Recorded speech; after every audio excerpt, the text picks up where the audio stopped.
Hi, this is Ross Harrison, fitness expert for Virtual Fitness Trainer, and today I'm talking about exercising at home. And specifically, if you don't have any equipment or weights or anything, there's still a lot you can do, but the big thing is you want to make sure that the exercises you do are the right difficulty for your ability level. If things are too easy, you're not really going to get any benefit, and obviously if they're too tough, you can strain muscles or get injured or other things. So finding that right level of difficulty is going to be the important thing. So with that in mind, I'm going to go over a couple different exercises showing how you can vary it to make it easier or tougher so you can match your ability level. So we're going to start with just a push-up, but I'm going to start with the easiest version, which is just an against the wall push-up. So just with any push-up, you want, when you're in the down position, your elbow to be somewhere around a 90-degree angle. So you're just going against the wall and pushing back. You move your feet back a little, it'll make it a little tougher. Still not too tough, definitely nothing like a floor push-up, but if you're just starting, it can be a way to increase your strength gradually so you can eventually get to the tougher push-ups. But from there, then moving to the floor, we'll go with the kneeling push-up. Again, I'll show you a couple different variations here. So when just starting, to make it easier, you can keep your hips back and push down and push up. And that's a little tougher than the wall, but not much. And then if you move your hands forward, it doesn't look like a big difference, but straightening out your body, going down and up, that actually makes it a little bit tougher. And again, if you can do, say, 15 reps of any of these exercises and you don't feel like you've done very much, then you should probably progress to the next difficulty level. If you can't do 10 with good form, slow and controlled, then you may want to back off and go down a difficulty level, or move your hips to a position where it makes it easier. But from there, then there's a number of different ways you can progress from there, but they're all going to be going to your feet. So one option is to keep your hips really high. This is technically considered a bad form on a push-up, but for progression, it actually works.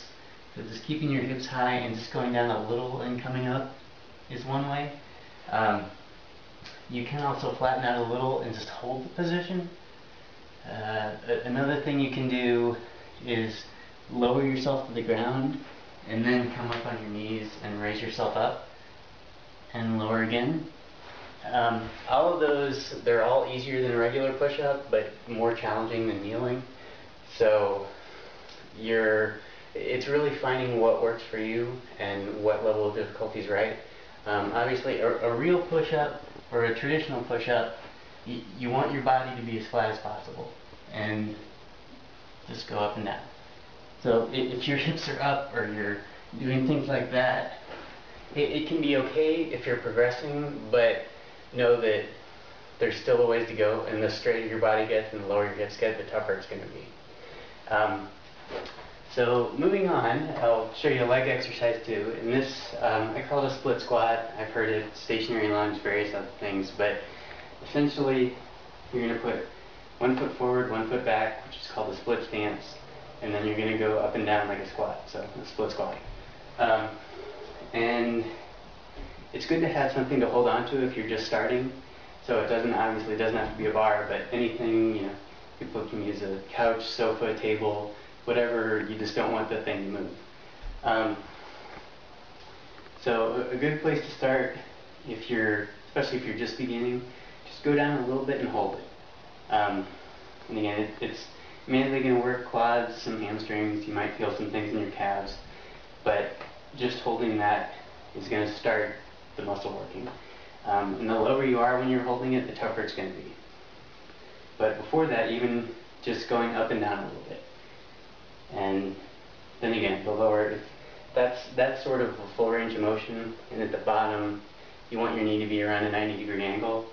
So a full holding on one would look pretty much like that. A couple things to really watch out for. This is the big one. You don't want to feel like you're going forward and your knee's going over past your toe. That really, well, it's a cheat. It makes the muscles do less, it puts more stress on the joints, it's not really good for the knee, especially if you're doing it quickly. Other thing, you don't want to lean forward when you're moving. So try to maintain a straight up and down posture. Your movement should be up and down, as little front to back motion as possible. And obviously you're going to do the same thing on both legs. And this one will get your heart rate up too. It doesn't seem like you're not running, you're not doing anything, but it is using the bigger muscles in your body, and it will get your heart rate up.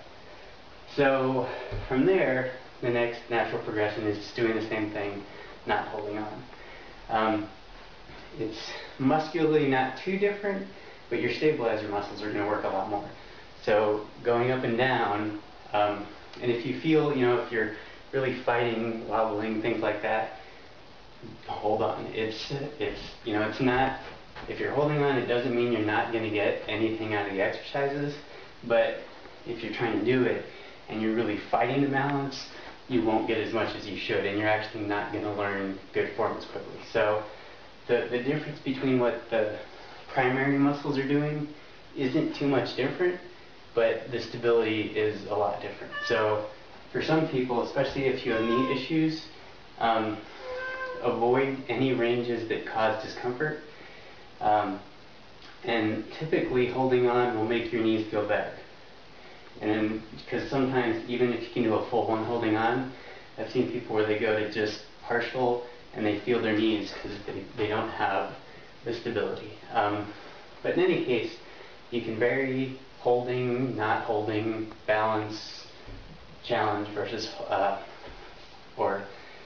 holding on or not holding on, but also holding the position versus going up and down, changing your range of motion. All of them are going to make it easier or tougher. So there's a lot of different ways that you can adjust the exercise to fit your current level now. And then once you get to the point where you feel it getting too easy, then do something to make it a little tougher. But you have to progress with the exercises just like someone does when they're lifting weights in a gym or doing any other kind of workout.